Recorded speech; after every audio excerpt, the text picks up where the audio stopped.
Sous les jolies fleurs de prunier à Paris, nous profitons de nos derniers jours en France.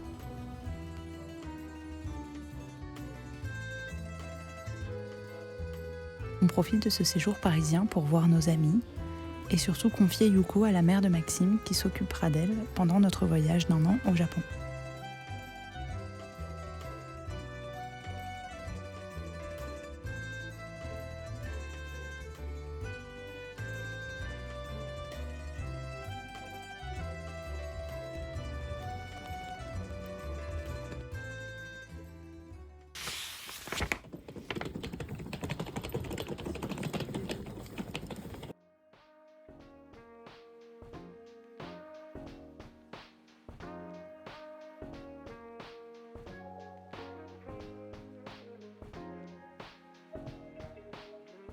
Atterrir presque sur l'eau, la piste comme un terrain d'envol vers les étoiles, luminescente, bordée de mer.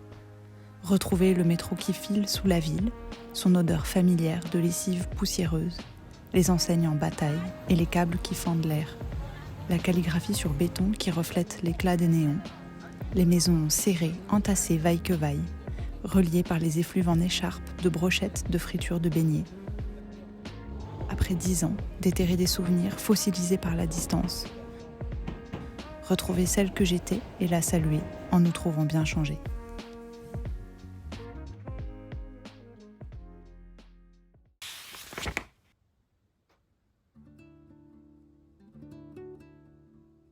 Retrouver Tokyo, c'est retrouver la fille que j'étais il y a 10 ans. J'avais 23 ans, je croyais que j'avais tout compris à la vie. Aujourd'hui, je vais sur mes 33 ans. J'ai plus de rides et beaucoup moins de certitudes. Je commence à avoir des cheveux blancs. Mais comme je le disais dans un post sur Instagram, j'ai toujours autant d'étoiles dans les yeux.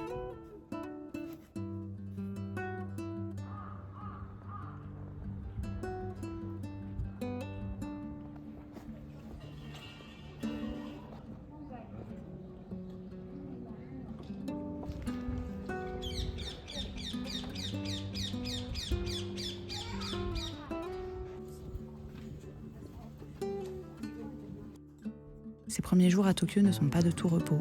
Nous enchaînons les démarches administratives et les recherches d'appartements. Tout se fait en japonais. Et c'est là que je suis contente d'avoir repris les cours avec une professeure pendant le confinement en 2020.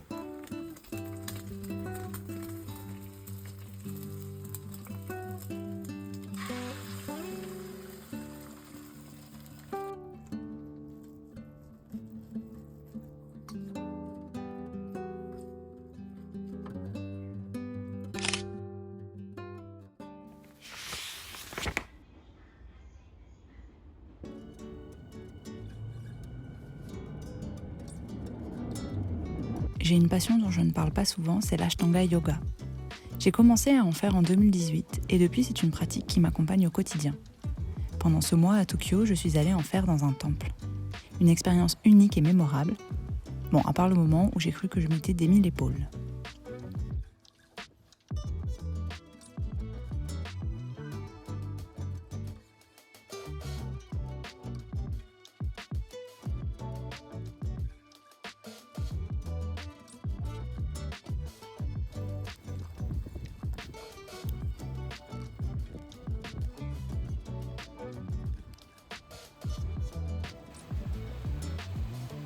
Et puis mi-mars, on trouve un appartement du premier coup à Kamakura. À 8 minutes de la plage, 50 mètres carrés, le rêve.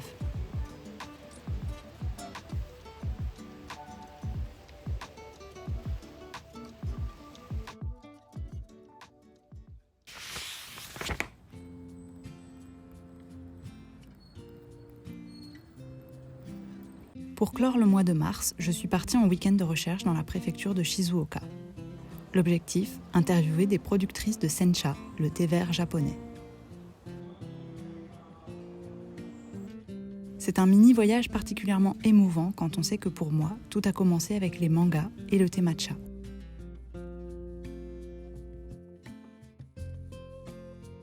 Lors de mon année d'études à Tokyo, j'ai étudié le sado, ou cha no yu, la voie du thé. Cet apprentissage m'a initiée à l'importance du choix du thé, du bol, de la théière et même de l'eau. À savourer l'instant présent avec chaque gorgée de thé. Depuis, je ne peux pas écrire sans une théière fumante à mes côtés. J'ai une petite préférence pour le hojicha, sous l'influence de ma belle-mère qui ne jure que par ça.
Découvrir de mes propres yeux les champs de thé, leur riche couleur émeraude, le doux ronron des ventilateurs anti-gelés, le chant du rossignol dans les combes et les bambouseraies. Goûter la verdure et la mousse du thé que l'on cultive ici avec tant de passion. Un voyage dont je conserverai chaque détail en moi, comme des feuilles pressées dans un herbier.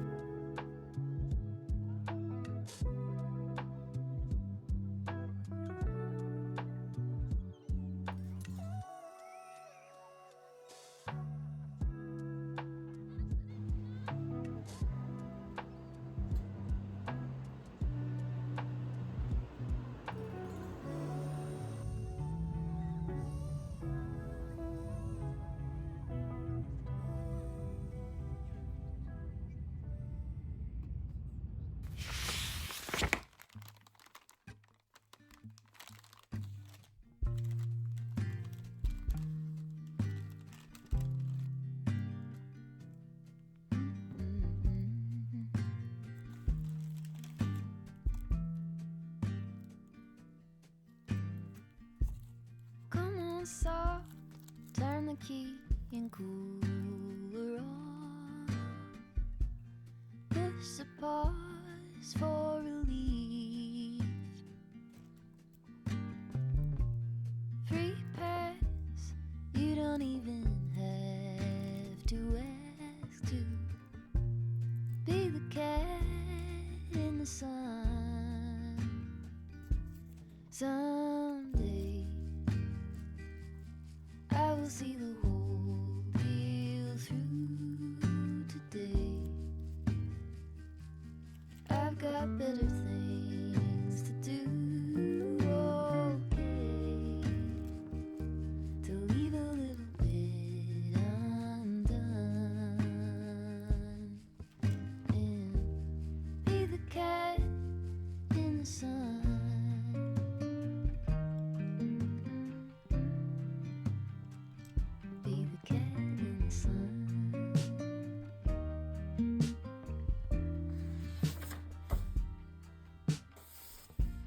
Set aside every empty spreadsheet.